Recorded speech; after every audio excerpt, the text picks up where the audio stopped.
E o tema de hoje é vampirismo. Vamos falar sobre as origens do vampirismo, o mito do vampiro, vamos falar sobre as formas de vampirismo, a visão telêmica, a visão ocultista do vampirismo e debater esse tema que desperta a curiosidade a todo ocultista que se preze. Meu nome é Guto, sejam bem-vindos, vocês estão no canal Thelema Magic, seu canal de magia e ocultismo no YouTube. Peço para quem ainda não é inscrito no canal que se inscreva, ative as notificações e nos ajude a entregar esse conteúdo ao maior número possível de pessoas. E falando de vampirismo, vamos remontar aí a 125 anos antes de Cristo, pelo menos, onde surgiu o primeiro mito de vampiro lá no Oriente, na Índia, para variar, na Índia, onde haviam os Vetalas. Os Vetalas eram seres que desencarnavam e por algum motivo não tinham um funeral digno, ficavam vagando, devorando cadáveres, absorvendo a energia dos vivos, que geravam medo e tocavam terror geral naquela época. Mas podemos também encontrar informações de vampiros em lendas na Mesopotâmia, Grécia Antiga, Roma, Romênia, na mitologia eslava, inclusive hebraica. E o que ajudou muito a difundir o mito do vampiro pela Europa, trouxe esse mito do vampiro do Oriente para a Europa, foi a migração cigana. E os ciganos trouxeram junto consigo,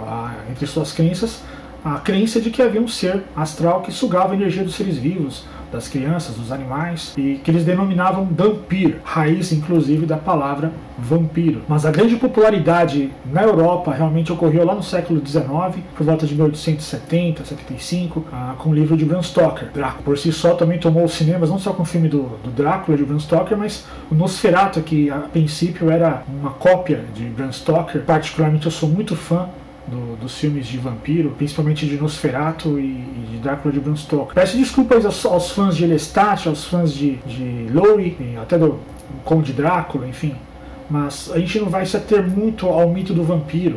É só uma pincelada por cima para demonstrar a origem, de onde veio, o que come, como reproduz, tá? E peço desculpas aí aos fãs de vampiros, até daquele que brilha no sol também. Enfim, a gente não vai focar muito nisso.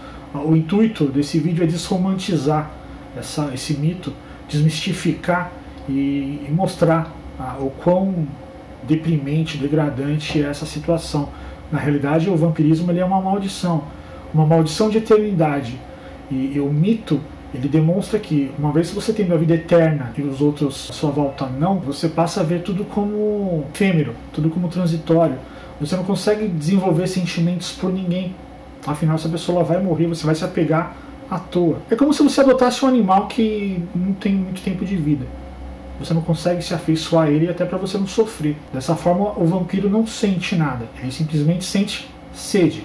Ele quer drenar o sangue da sua vítima ou a energia vital, no caso de uma visão mais holística, de uma visão mais ocultista. E dentro dessa visão de morto-vivo que a literatura nos traz, é uma metáfora realmente a vida após a morte. Você não morre, você faz uma passagem dimensional, do plano terreno para um plano mais sutil. E quando isso ocorre de uma maneira trágica, o ser que não morreu, obviamente, ele fez uma passagem, a parte astral desse ser ele fica vagando e necessita de obter essa energia vital dos seres à sua volta, os seres vivos, para nutrir aquele corpo astral, aquele perispírito, o manter o mais denso possível, mais pegado à matéria. E é esse o intuito desse vídeo. Eu quero mostrar os vários tipos de vampirismo astral que ocorrem, os vampirismo físico, também nós vamos tocar nesse assunto, e clarear um pouco a mente, além do romantismo da literatura, que eu acho fantástico, eu gosto também, mas que não é o objetivo desse vídeo. E o primeiro tipo de vampirismo que vamos abordar é o vampirismo clínico.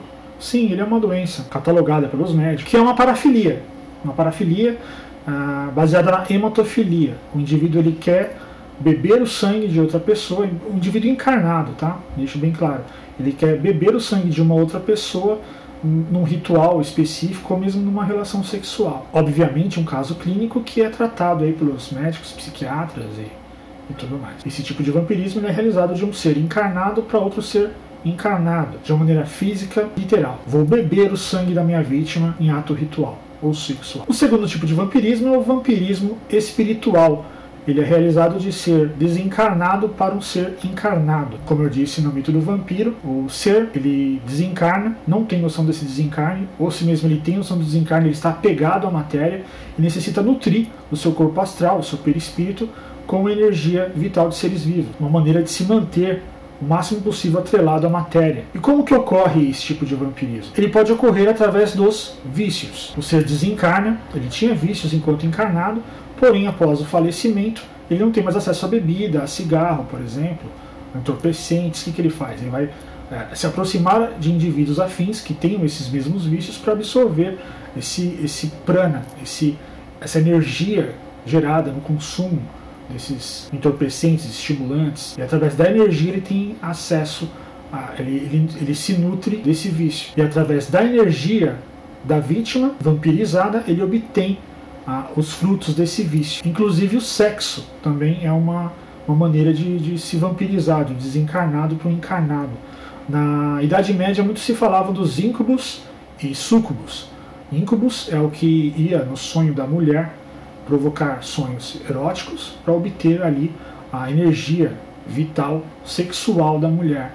Os súcubos, da mesma forma, porém com homens, ele invadia o sonho dos homens, a súcubos, né? No caso o ser feminino, invadia o sonho dos homens para obter ali a poluição noturna. Através da poluição noturna, os súcubos, o aspecto feminino, né, do vampiro, invadia o sonho dos homens e através da poluição noturna ela possuía, drenava a energia vital do vampirizado. E em todo esse modo de vampirismo, todos esses aspectos do vampirismo, é comum que a pessoa se sinta desestimulada, fraca, com cansaço, confusão mental, fraqueza, às vezes dor no corpo. Ela sente uma compulsão cada vez maior pelo vício que ela tem. Ela começa a beber cada vez mais, fumar cada vez mais. Em relação ao sexo é interessante porque muitas pessoas viciadas em pornografia, ele só consegue obter o prazer através da pornografia com a masturbação. Chega a um ponto que com a parceira ou parceiro ele não sente mais prazer. Tamanho é o estado de vínculo entre o vampiro e o vampirizado. Para o vampiro não é interessante que você partilhe a sua energia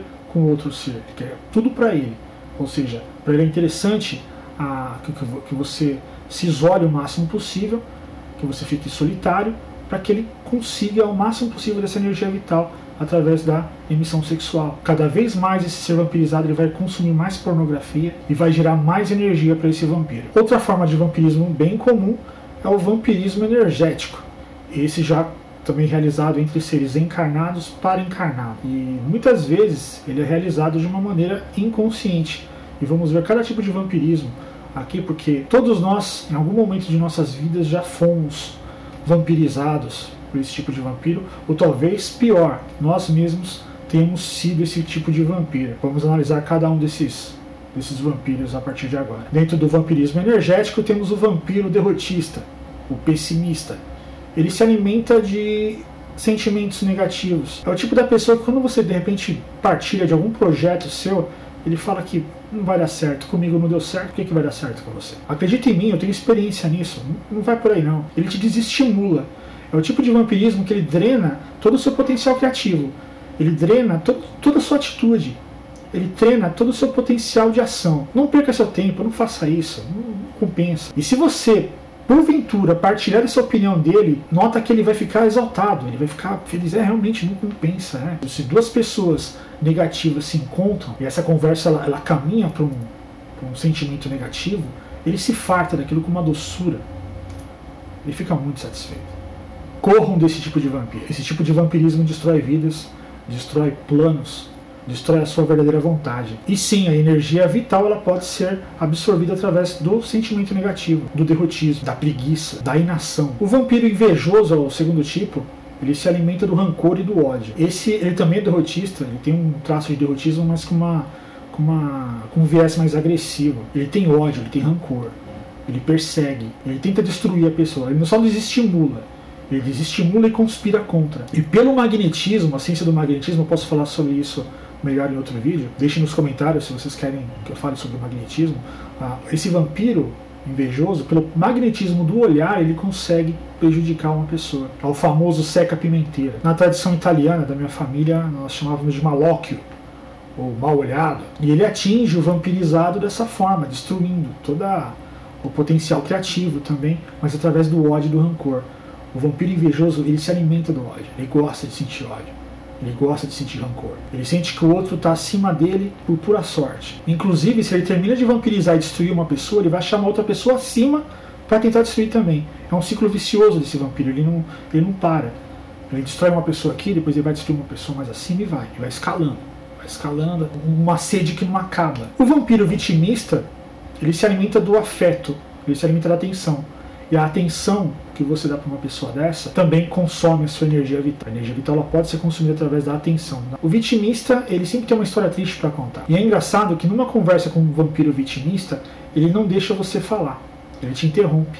Porque ele quer contar a história dele de uma maneira tão trágica, ele é tão perseguido, ele é tão coitado, que se você tenta mostrar algum lado bom, algum contraponto nele, ele te interrompe. Não interrompa a derrotice dele, não interrompa o fracasso dele. É bonito para ele. E se você tem afeto, se você desenvolve a compaixão por esse vampiro, ele se sente nutrido. Ele quer ser o centro das atenções para ele ser um coitado. A lei do forte, essa é a nossa lei e a alegria do mundo. Dentro de Telemann, o vampirismo ele é um sinal de fraqueza.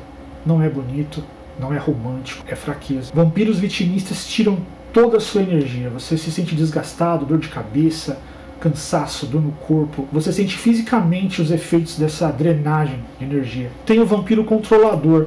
Ele é o vampiro tóxico, é aquele que te inibe pelo medo, pela intimidação. Ele sempre vai se mostrar melhor que você em tudo. Ele é competitivo e te diminuindo através do medo, através da aceitação da derrota, ele vai se sentir mais forte. Só que ele é fraco. É um mecanismo de defesa desse vampiro, pois ele é fraco e quer esconder essa fraqueza. Mas ele precisa se mostrar melhor. E ele se mostra melhor de maneira agressiva. Ele acaba com você. Ele derruba você. Você nunca é capaz de nada para ele. Ele obtém tudo o que quer de você, favores, dinheiro, empréstimo. Ele consegue tudo isso através do medo, da imposição. Você depende de mim, ele diz. Sem mim você não é nada. Sem mim você falha. Quando você precisar de mim, você vai ver. Ele absorve através do medo a energia vital que ele precisa para se sentir bem, para alimentar o ego dele, o ego gigante dele. Tem o vampiro dramático. Para ele a vida é uma novela mexicana. Ele cria crises. É importante para ele criar uma crise, é importante para ele brigar, é importante para ele se sentir injustiçado, ele quer justiça. Ele não consegue ficar em paz quando ele vê paz. Todo mundo conspira contra ele, todo mundo é contra ele. Só que ele faz isso um alarde, ele chora, ele tenta te comover pelo afeto e pela compaixão. Pessoas comovidas com a causa dele, com a tristeza dele, com a novela mexicana que é a vida dele, proporcionam a energia vital que ele precisa. Ele problematiza, ele é um obituário, a rede dele é um obituário. Ele posta descanse em paz para qualquer pessoa que tenha falecido, mesmo que ele não conheça. Famoso, não famoso, celebridade, subcelebridade, ele sempre está triste. Ele gosta de tragédia, compartilha fotos de tragédia, ele consome programas de tragédia, jornais sangrentos. Isso gera assunto para ele. E desse assunto ele possui a energia vital que ele precisa. E por fim, um dos mais críticos casos de vampirismo, que é o vampiro bajulador. Esse vampiro, ele cria um elo de parasitismo muito forte, porque ele deixa o seu ego lá em cima, ele te levanta. Nossa, como você é bom, eu queria ser como você. Você se sente o máximo, mas ele está ali sugando você, seja financeiramente, seja por um cargo, seja por influência, tudo para obter aquilo que ele precisa. E depois que ele obtém, ele descarta e vai parasitar uma outra pessoa. Você vai encontrar isso no trabalho, no setor financeiro, muito no mundo corporativo, muitos vampiros bajuladores. Muitos não têm consciência disso, acham que são atitudes normais, fazem conscientemente, outros fazem conscientemente, mas que são vampiros. E a melhor forma de se proteger disso, esses vampiros você pode se proteger fisicamente, com tapa, com pedala, manda passear, com atitude, com firmeza. Mas você praticando meditação, praticando o ritual de banimento do pentagrama, no caso do vampirismo espiritual, a cruz cabalística, vários rituais que são bem difundidos, famosos e simples, básicos, criam uma aura de proteção sobre você. Você se isola de influências externas negativas, como o vampirismo. E com a meditação você clareia sua mente, você se conecta de uma maneira que você consegue identificar esses vampiros só de olhar. Com uma atitude simples você já consegue evitá-los. Você entende o mecanismo de dependência desses vampiros. E digo mais, o vício é sinal de fraqueza. Se você não consegue viver sem beber, sem fumar, sem comer bastante, sem panturrar, se você não consegue ter o controle sobre o seu corpo, você é fraco. A lei do forte, essa é a nossa lei e a alegria do mundo. Eu espero que tenham gostado desse vídeo. Peço mais uma vez que se inscrevam no canal, compartilhe esse vídeo com quem você gosta e até a semana que vem.